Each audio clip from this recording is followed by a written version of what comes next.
میں ایک بند عاصی ہوں، خطا کار ہوں مولا۔ وعنه عن أبيه عن جده قال قضى رسول الله صلى الله عليه وسلم في العين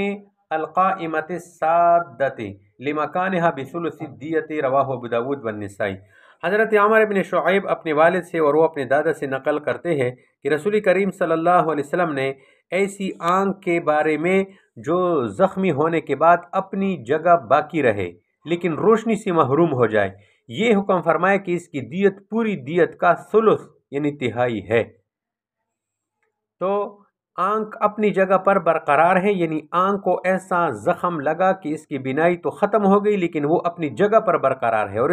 اور چہرے کی جو رونق ہے وہ بھی برقرار ہے، جمال اور خوبصورتی میں کوئی فرق نہیں آیا، دیکھنے والے کو ایسا لگتا ہے کہ صحیح سالم آنکھ ہے۔ تو حدیث کے ظاہری الفاظ یہی ہے کہ اس صورت میں ایک تہائی دیت ہے۔ وعن ابن عمر رضی اللہ عنہما عن النبی صلی اللہ علیہ وسلم قال اذا امسک الرجل الرجل وقتله الآخر يقتل الذي قتل ويحبس الذي امسک، رواہ الدارقطنی۔ حضرت ابن عمر رضی اللہ تعالیٰ عنہما نبی کریم صلی اللہ علیہ وسلم سے نقل کرتے ہیں کہ آپ صلی اللہ علیہ وسلم نے فرمایا، جب ایک شخص کسی آدمی کو پکڑے اور دوسرا اس کو قتل کر دے تو مقتول کے بدلے میں اس شخص کو قتل کیا جائے گا جس نے اس کو قتل کیا ہے، اور پکڑنے والے کو سزائے قید دی جائے۔ یعنی ایک شخص نے کسی شخص کو پکڑ لیا اور دوسرے نے قتل کر دیا تو اس پر اتفاق ہے کہ قاتل سے قصاص لیا جائے گا، لیکن اس پکڑنے والے کی سزا کیا ہوگی؟ اس میں فقہا کا پھر امام ابو حنیفہ رحمۃ اللہ علیہ، امام شافعی رحمۃ اللہ علیہ فرماتے ہیں کہ اس شخص کو تعزیر دی جائے گی۔ اب تعزیر میں قاضی اور حاکم کی رائے کا اعتبار ہوگا، اگر وہ چاہے تو قید بھی کر سکتا ہے اور اگر وہ مناسب سمجھتا ہے تو اس کو قتل بھی کر سکتا ہے، کیونکہ تعزیر کا جو دائرہ ہے وہ وسیع ہے۔ شارحین حدیث نے لکھا ہے کہ یہ حدیث ان تمام حدیث سے معارض ہے جن میں قاتل کی مدد اور معاونت پر قصاص کا حکم لگا دیا گیا ہے، لہٰذا وہ فرماتے ہیں کہ یہ حدیث اپنے حکم کے اعتبار سے اب کیا ہے؟ منسوخ ہے۔ بہرکیف اس حدیث سے قاتل کی مددگار اس پر اس کی جو ہے مذمت کی گئی ہے، اور جیسے کہ پیچھے حدیث میں جو ہے اس کے بارے میں سخت وعید بھی بتا دی گئی۔ وعن طاووس عن ابن عباس عن رسول اللہ صلی اللہ علیہ وسلم قال من قتل فی عمیت فی رمی یکون بینہم بالحجارت او جلد بالسیاط او ضرب بعصا فہو خطأ وعقلہ عقل الخطأ ومن قتل عمدا فہو قود ومن حال دونہ فعلیہ لعنت اللہ وغضبہ لا يقبل منہ صرف ولا عدل، رواہ ابو داود والنسائی۔ حضرت طاووس رحمۃ اللہ علیہ ابن عباس رضی اللہ تعالیٰ عنہ سے، اور وہ نبی کریم صلی اللہ علیہ وسلم سے نقل کرتے ہیں کہ آپ علیہ السلام نے فرمایا، جو شخص لوگوں کے درمیان پتراؤں میں یا کوڑوں اور لاٹھیوں کے اندھادھن مار میں مارا جائے، یعنی یہ پتہ نہ چلے کہ اس کا قاتل کون ہے، تو یہ قتل گناہ کے اعتبار سے قتل خطا کے حکم میں ہے، کیونکہ وہ بلا قصد قتل مارا گیا ہے اور اس کی دیت قتل خطا کی دیت ہے، اور جو شخص جان بوجھ کر مارا گیا تو اس کا قتل قصاص کو واجب کرے گا، اور جو شخص قصاص لینے میں حائل مزاحم ہو اس پر اللہ تعالیٰ کی لعنت اور اس کا غضب ہے، نہ اس کی نفل قبول کیے جائیں گے اور نہ فرض۔ حدیث کا مطلب یہ ہے کہ مثلا دو طبقوں کی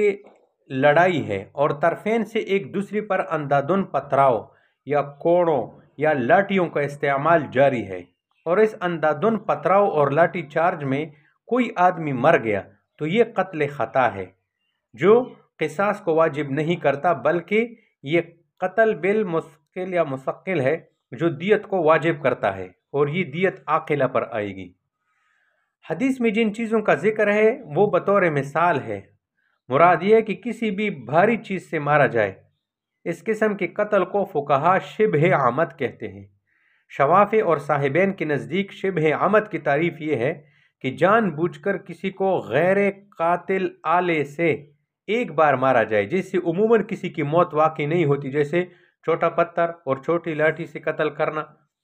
تو امام ابو حنیفہ رحمۃ اللہ علیہ کے نزدیک قتل شبہ عمد کی تعریف اسی طرح ہے، وہ قتل جو جان بوجھ کر کیا جائے لیکن ایسی چیز سے جو نہ آہنی ہو اور نہ تفریق اعضاء میں آہنی کی طرح ہو، جیسے پتھر اور لاٹھی سے قتل کرنا۔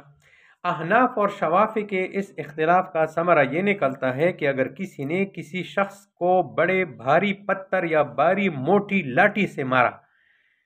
تو شوافی کے نزدیک یہ قتل عمد ہے جس میں قصاص ہے، اور احناف کے نزدیک شبہ عمد ہوگا۔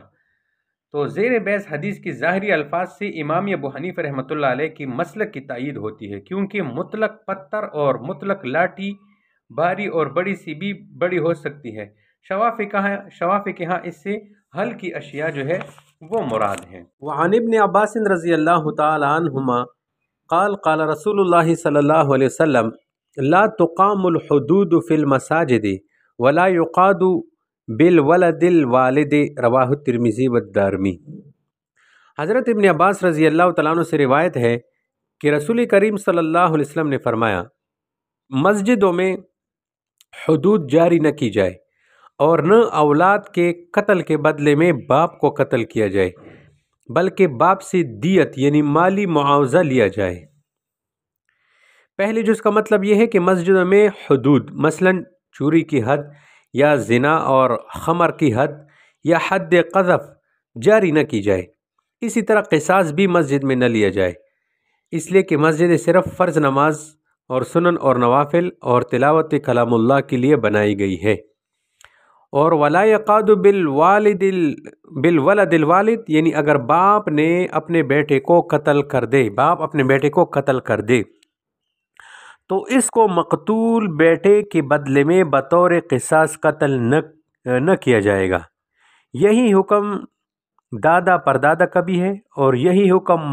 ماں اور دادی اور نانی کا بھی ہے۔ علماء اکرام کا اس پر اتفاق ہے کہ اگر بیٹے نے ماں باپ کو قتل کیا تو اس بدبخت کو قصاص میں پھر قتل کیا جائے گا۔ اختلاف اس مسئلے میں ہے کہ اگر باپ نے بیٹے کو قتل کر دیا تو کیا باپ سے قصاص لیا جائے گا یا نہیں؟ تو جمہور فرماتے ہیں کہ باپ کو بیٹے کے قصاص میں قتل نہیں کیا جائے گا، کیونکہ باپ اس بیٹے کی زندگی کا ذریعہ بنا ہے۔ اب یہ بیٹا اپنے باپ کی موت کا ذریعہ نہیں بن سکتا۔ قرآن کریم میں اللہ تعالیٰ نے بیٹے کو والدین کے شکر بجا لانے کا حکم دیا ہے اور ان کو اذیت نہ دینے کی سخت تاکید فرمائی ہے اور ان سے نرمی کے ساتھ پیش آنے کی تلقین فرمائی ہے۔ وعنہ عن رسول اللہ صلی اللہ علیہ وسلم قال کل ذنب عسى اللہ ان یغفرہ الا من مات مشرکا او من یقتل مؤمنا متعمدا رواہ ابو داود ورواہ النسائی عن معاویہ۔ حضرت ابو دردہ رضی اللہ تعالیٰ عنہ رسول کریم صلی اللہ علیہ وسلم سے نقل کرتے ہیں کہ آپ صلی اللہ علیہ وسلم نے فرمایا، ہر گناہ کے بارے میں یہ امید ہے کہ اللہ تعالیٰ اس کو بخش دے گا، مگر اس شخص کو نہیں بخشے گا جو شرک کی حالت میں مر جائے یا جس نے کسی مسلمان کو قتل عمد کیا، جس نے کسی مسلمان کو عمدن قتل کیا ہو۔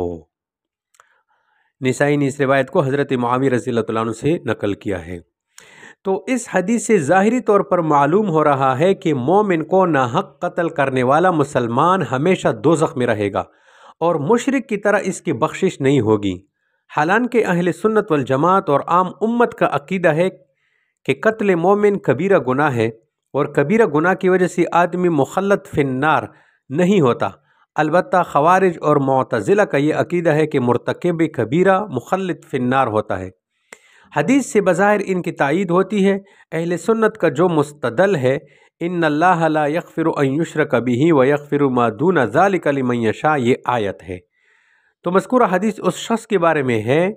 جو مسلمان کو قتل کرنا جائز سمجھتا ہو تو وہ کافر ہو جاتا ہے، اور ظاہری بات ہے کہ کافر ہمیشہ کے لیے جہنم میں رہے گا،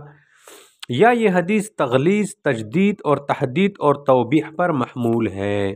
وعن سہل بن حنظلیۃ قال مر رسول اللہ صلی اللہ علیہ وسلم ببعیر قد لحق ظہرہ ببطنہ